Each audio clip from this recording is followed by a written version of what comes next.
Lifeline. I don't know where to start. What's your name? Dave. That's my name too. There's something that happened at a P. Diddy party. I went there.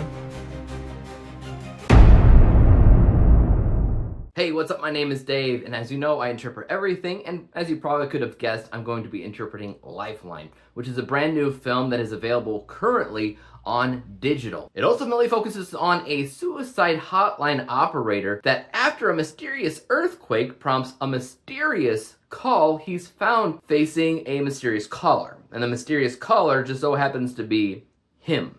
Just a younger version of him when he was a kid or a teenager. And as a teenager, his younger self is planning to kill himself within the hour, and it's really just, it's up to him as the older version of himself to talk him out of it, because he doesn't want himself to die, right? I do not want to give too much away about what this film is ultimately about, because, I mean, that is the gist of it. It is an existential sci-fi mystery thriller film, but it's also something that kind of makes you think at the same time. Now, this is a movie that's incredibly hard to find. I consider it to be a hidden gem in general, but it's more than that.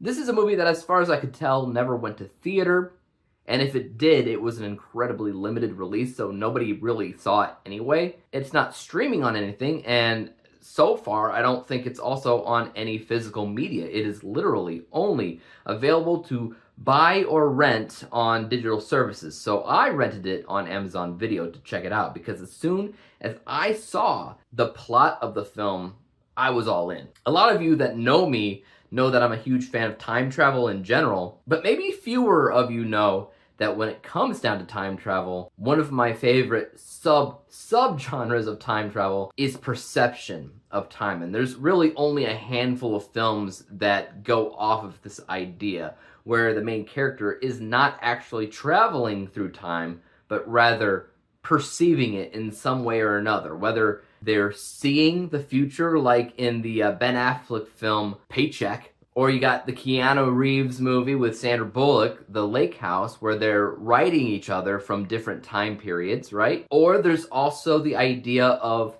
hearing the future or hearing the past.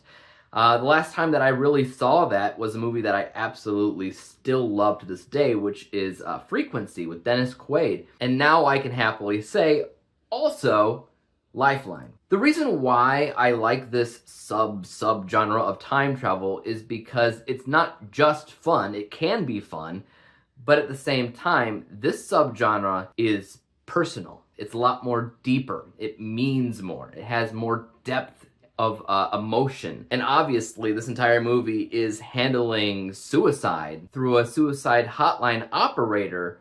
And even before it gets into the nitty-gritty of like sci-fi or parallel universes or whatever it tries to explain itself as, even before that, you get to see how this guy's life is kind of filled with just tragedy. He's got a wife, he's got a kid, but his job as this operator is talking to countless people, obviously, that are considering ending their own lives, maybe even actively going through the steps to do it.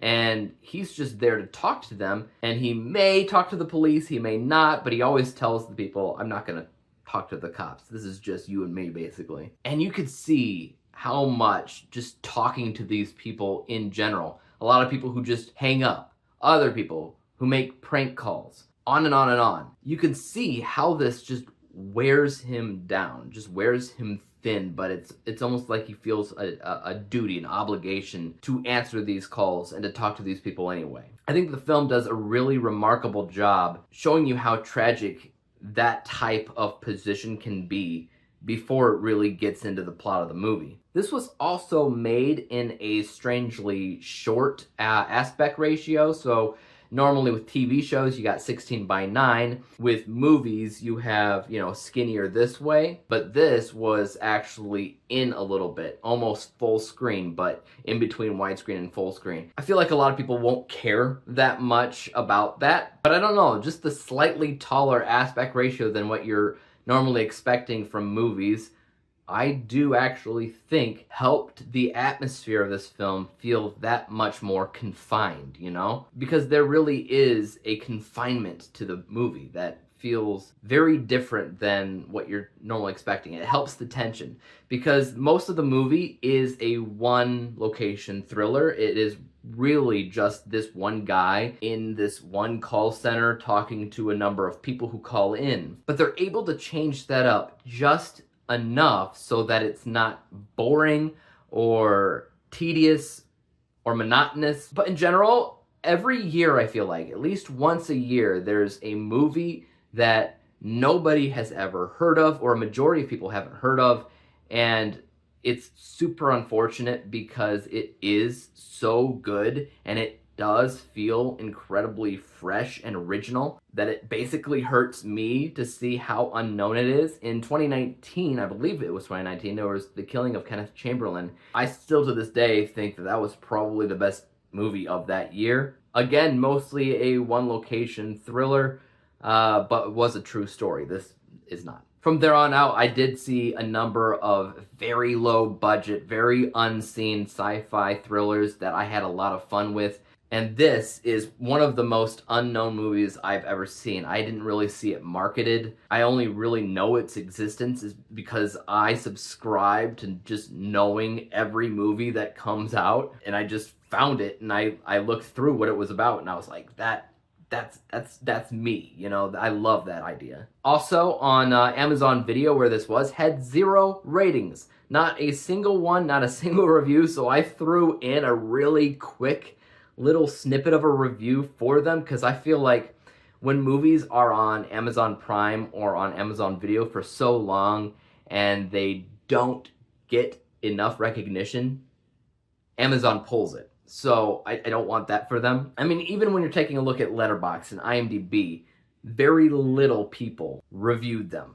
Some had, but just not enough. So if you have the ability to check this out, go ahead and at least rent it. I think it has that typical rental purchase price of like $6.99 or something, and purchase of $20 or something like that. Go ahead and rent it. That's what I did. Though, because I did enjoy it as much as I did, I admit I may actually end up buying it because gotta show support. I mean, Josh Stewart in the film, he did a great job. Now, this is a guy that has shown up in a lot of different movies, and he has consistently impressed me in his roles, however big or small that he's been in. But he has been in Christopher Nolan films. But if you haven't checked out this film or even know that it exists, please do yourself a favor.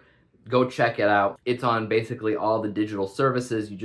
You actually have to put down some money to check it out. I'm going to be giving this a letter grade of A- or 9 out of 10 stars. Guys, if you have seen it, please leave your thoughts about it in the comment section down below. As for YouTube, you guys know what to do. Hit the like, subscribe button, and bell to be notified when I come out with my next review, whatever and whenever that may be. And until then, peace out.